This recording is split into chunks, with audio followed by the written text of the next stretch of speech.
Good morning সবাইকে, আর একটা নতুন মিনি ব্লগে সবাইকে স্বাগত। সকালবেলা সব কাজ সেরে চান টান করে নিয়ে চুলটা আঁচড়াচ্ছিলাম, কারণ কালকে রাতে আমি চুল আঁচড়াতে ভুলে গেছি, তাই অনেকটা জট হয়ে গেছিলো চুলে।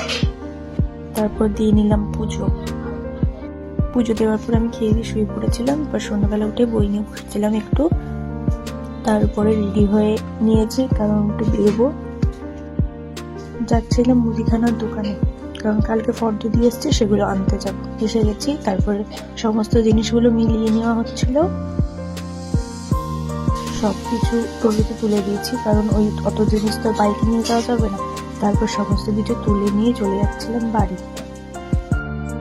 বাড়ি এসে দেখি এত জামা প্যান্ট এখনো গোছানো হয়নি, সেগুলোকে গুছিয়ে সব জায়গায় রেখে দিলাম, দিয়ে পরিষ্কার করে বিছানা করে নিয়েছি। নিয়ে মা তারপরে আমাকে খাইয়ে দিচ্ছিল। তো ভিডিওটা এখানেই শেষ করলাম। টাটা, গুড নাইট সবাইকে।